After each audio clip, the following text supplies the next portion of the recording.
contributors to the GDP of South Africa, the people of Gauteng. Khomotsomache, Classic Government, Johannesburg.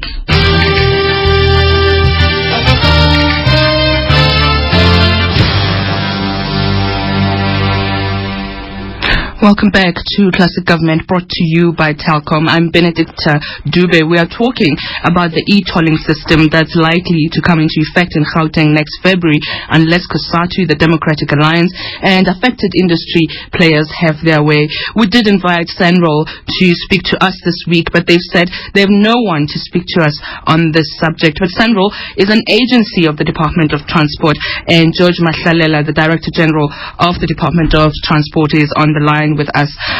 George, you are there? Yes, I'm here. Brilliant. Also on the line is Melissa Storey of First Car Rental. Melissa, I hope you're with us.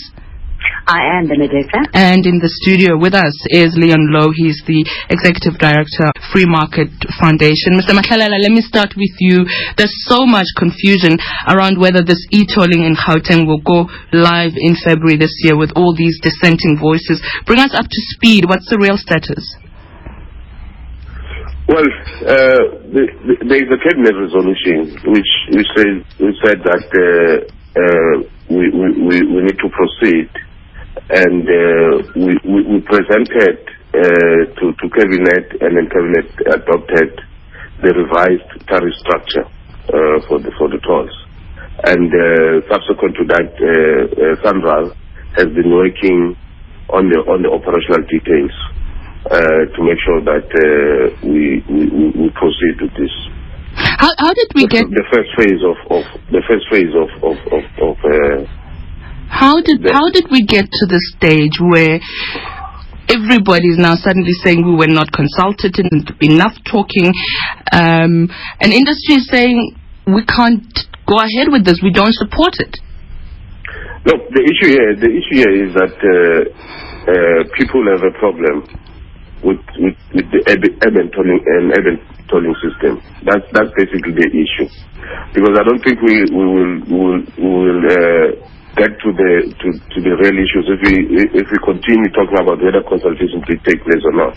The problem is that this is our first experience in South Africa operating an urban tolling system where people are going to be using the tolls moving to work on a daily basis. That's the fundamental issue, and then people are saying that that will affect their disposable income.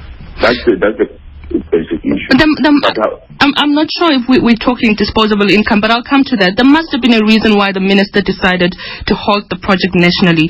The question then becomes, why don't you Gauteng? No. We as a country, we committed ourselves 4 years ago, before the construction started. 4 years ago, the provincial government of Gauteng and the national government agreed that they are going to build these roads, and the model they are going to use for the building of these roads is to go out into the capital markets, because government at the time didn't have the money, as you know. So they agreed that they'll go to the capital markets and borrow this money to build this road. It's basically, we are at the stage where we have completed phase 1. The roads are there, people are using it. Now, the issue is that we need to start paying the debt which was incurred by South Africa. So that's the issue. We are saying the other phase is because we have not built those roads. We're saying that before we can continue with that program, let's sit down as a country and talk about funding for roads and how we're going to address that moving forward. But this one, the construction has been completed. We have to now start repaying. I want to bring Melissa in, because you bring the argument that people are saying this is going to eat into their disposable income. Yet industry is saying this is going to affect our business. Melissa, you are there? Yes, I am. We had the CEO of Avis earlier this week, and he described e-tolling as sinful when he spoke to us. Do you share in the industry's view that you will not support it? And explain to Mr. Mahlalela that it's not about disposable income.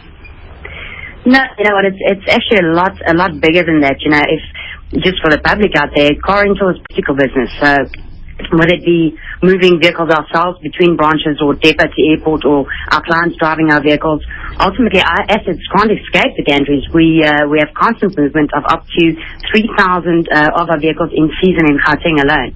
That's just our company. That's not all fleeting companies. We try and do things a little smarter. On the technology front, we can handle toll fees. That's no issue. But operationally, costs will skyrocket. Just in terms of providing our clients with a car, meaning the movement itself of cars from depot to airport and vice versa. We already pay so much at the airports for our parking bays, and it is not as if one could park your entire fleet there and clean it to avoid internal transfers. So there's a lot more costs involved than, just your everyday guy going to work. This is tourism in general.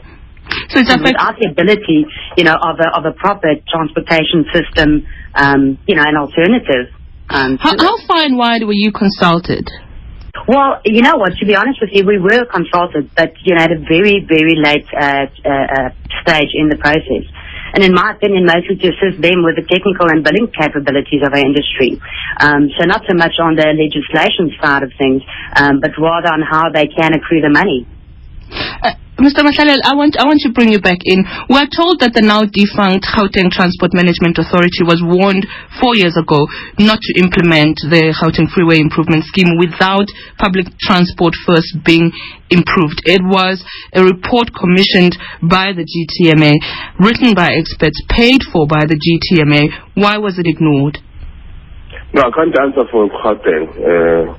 I think you need to discuss with Gauteng. All I can say, and let me emphasize the point. The issue now is that we have this new experience in South Africa of an aid and tolling system. Like, people are saying it will affect us negatively. That issue was discussed, and there was an agreement at the time that let's build these roads because of the congestion in Joburg. Let's build these roads. We don't have money. We can't delay it for government to be in a financially stable position to build these roads. Let's go out to the market and borrow this money. Contracts were signed and everything was put in place. And basically, the roads were built, and now we have to start paying. So now, then people are going to be affected directly. Then they are saying we are not going to be able to because it will affect us. Whether it's your profit margin or disposable income, all of us are going to be affected by this thing. Then we looked at the options. We then engaged us. And then we looked at how we can mitigate that. How can we reduce the impact and so on. And then that was adopted by Cabinet. But we are saying the debate about funding roads using what we call the user pay principle is an issue which we need to debate as a country moving forward. And this is what we want to do.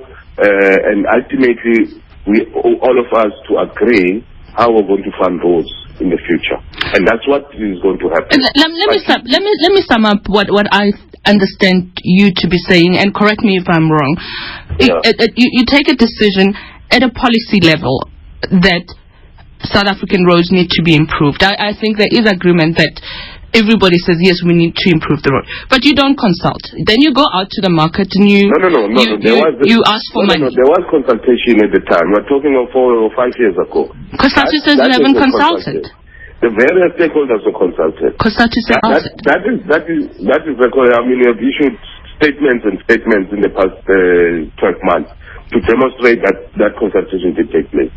And I don't think there's anyone who still can say that even at this late stage. The consultation did take place 5 years ago. The issue, let me emphasize the point. The issue is that when now we have to start paying, people are beginning to feel the impact. It's like in any other sector. You say let's build more shops and so on, and it has an impact on the price of the goods we're purchasing from there. And then when people are starting to pay, then they feel the pinch. Now, as government was saying, we understand the pain, right? Now, how do we then deal with this problem? Let's separate the two issues. The one, the roads are there. We have to start paying. Now, in the future, let's not commit our people to additional costs. Let's sit down and talk about it. What do we do with the existing debt which we have as a country? And you are saying, let's mitigate that. Let's reduce the cost. Let's exclude other people from the payment who are the poorest. Let's find a solution to the situation we find ourselves. Then in the future, let's talk about the future. My question remains. When you had your initial public hearings, I mean, everybody started noticing that this e-tolling system is actually happening when the gantries went up. Before then, people didn't notice it. In your initial public hearings, there were only 15 presentations during that consultation that you're talking about, which was the initial one back then.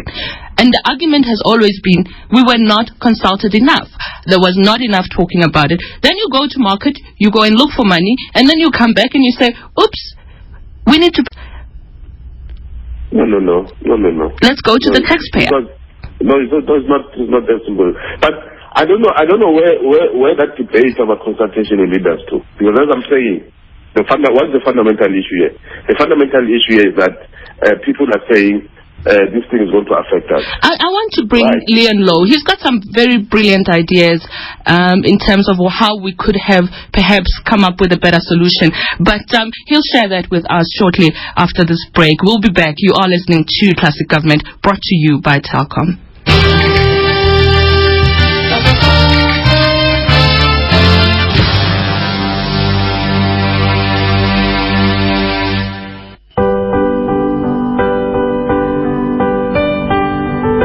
It's the festive season, and Lincoln Brothers is celebrating with 25% off all stock. Come and choose from more than 60 new and pre-owned pianos.